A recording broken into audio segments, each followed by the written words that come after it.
two delegations of students who've been in the gallery and you have not acknowledged them. Mr. Speaker, I think it is discrimination against those schools. Mr. Speaker, I want to compliment the Senator of Nairobi for the way you have demonstrated a serious understanding of a serious medical problem like the one we have in Nairobi and by extension in all the 47 counties of Kenya. My contribution is that the country is starting to wake up to basic needs of Kenyans. Health is a basic need, and it's just not enough when we address the issue of health, Mr. Speaker, to be viewing it through the spectacles of the doctors, the nurses, the professors, and the infrastructure. It is the primary health care that is the game changer in good health. Mr. Speaker, I therefore suggest that we develop a formal national program for community health promoters that will include, amongst other things, some form of training. Health promoters must be given basic training in areas like, Mr. Speaker, first aid, because more often than not, these people are the first line of defense as far as taking care of our patients is concerned.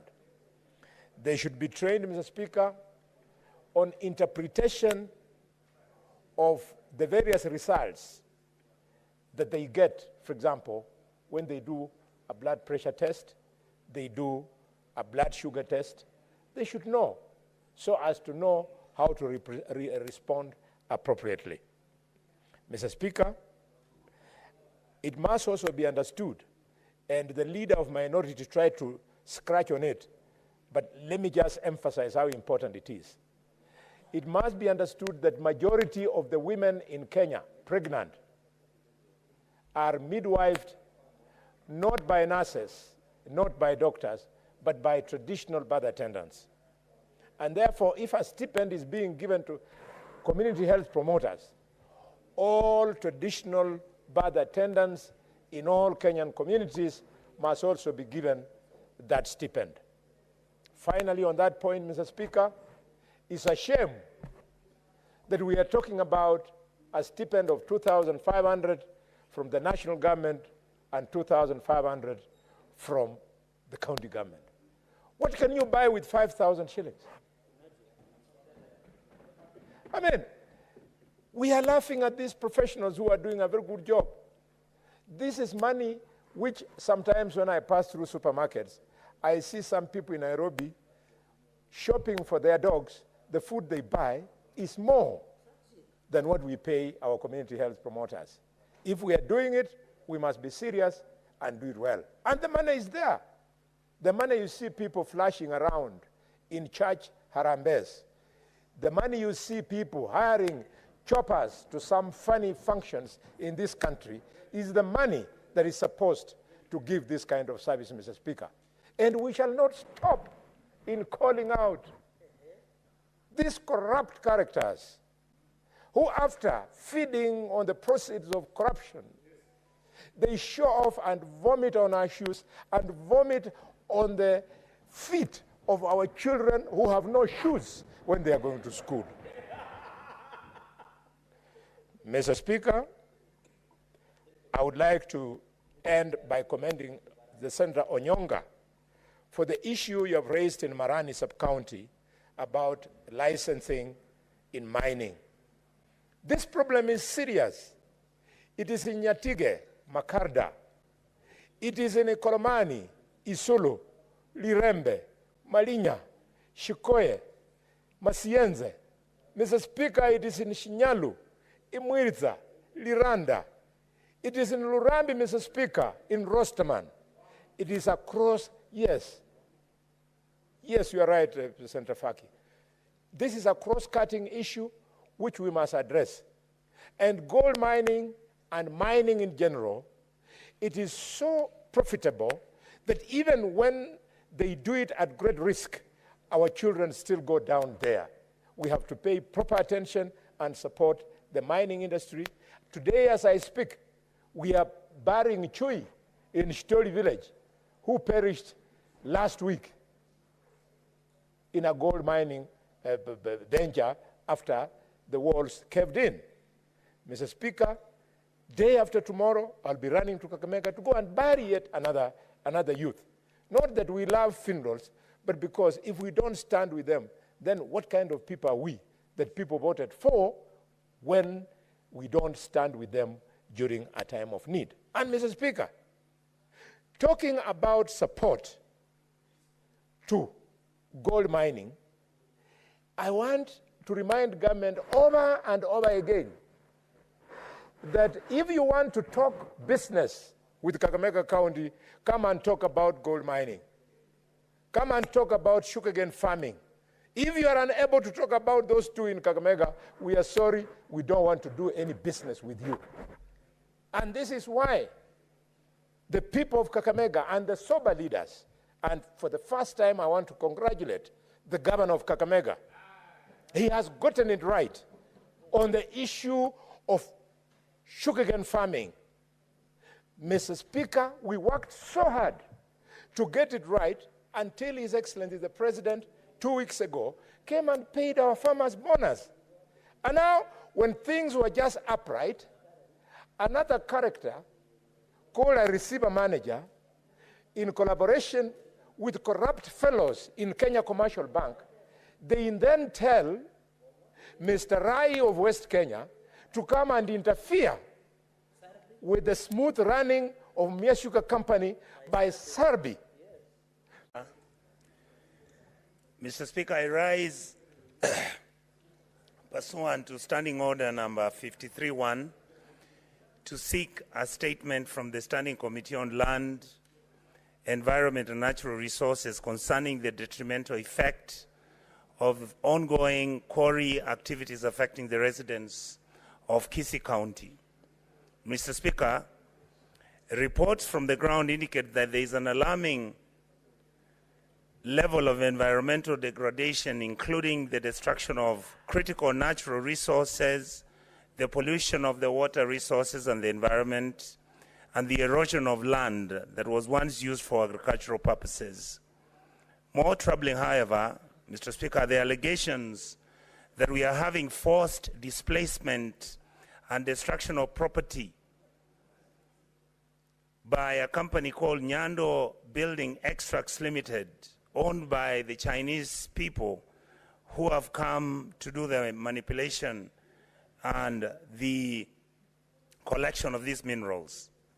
Mr. Speaker, without adequate compensation, individuals are being harassed and they are being forced, and sometimes bribery is being given so that these individuals can be told and forced to leave their pieces of land where they stay.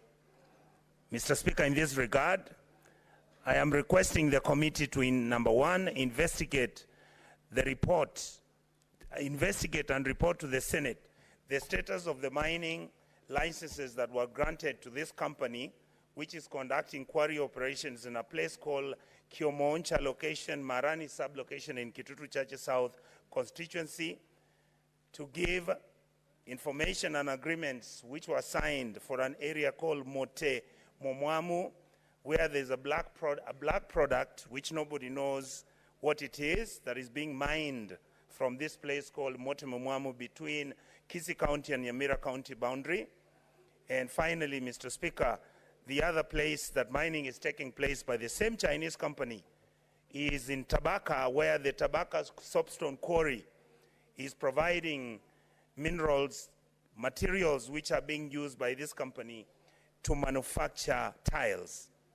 Mr. Speaker, number two, I would want the committee to state whether the Ministry of the Environment, Climate Change and Forestry conducted any environmental assessment impact on the area before these operations were allowed to commence trade and before they were offered licenses, so that we can have a provision of the findings of such assessment. Number 3, Mr. Speaker, I would like the committee to explain any steps that the ministry has taken to ensure that the rights of the local community, particularly with regards to the individuals who've been displaced by force, whether they have been provided any compensation as regards to the law.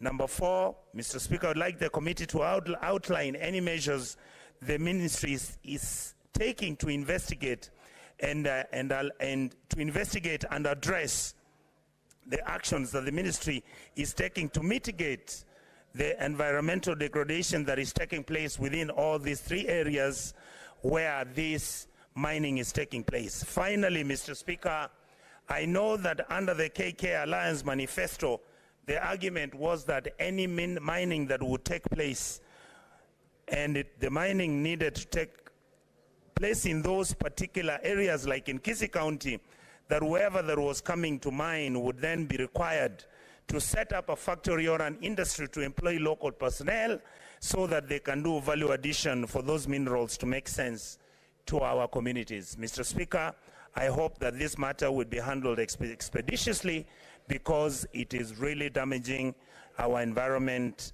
and there is a lot of air pollution within our area. Thank you, Mr. Speaker, and with those few remarks, I say thank you. Senator Enoch Wambua.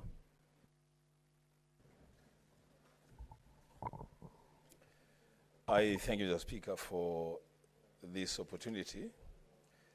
I want to specifically comment on the statement sought by Senator Chute, the Senator of Marsabit. The Speaker, that statement has come at the best time. From mid last year, there has been a lot of evictions, especially on that road called Kitui Road. And I'm not saying this because it's named after my county. But there have been a lot of evictions by the Kenya Railways targeting the tenants who have stayed there, some of them for a very long period of time. The Speaker, in that statement, the committee that will be dealing with it will be very important to establish what the difference is between the new tenants and the tenants who are being forcefully evicted from that land. I say this, Mr. Speaker, because I know of companies that have been established on that land for more than 10 years who had made serious investments. And they just wake up one day in the morning and the Kenya Railways management invades the land, destroys property, and just cancels the leases. Mr. Speaker, there must be a better way of terminating contracts, especially leases. And so it will be important, Mr. Speaker, to make sure that justice is served to everyone, the old tenants and the new tenants as well. Mr. Speaker, I want to thank Senator Chute for bringing up that statement, because it touches on a number of people from very different places in this country. Mr. Speaker, I thank you. Senator Olekanar Seki.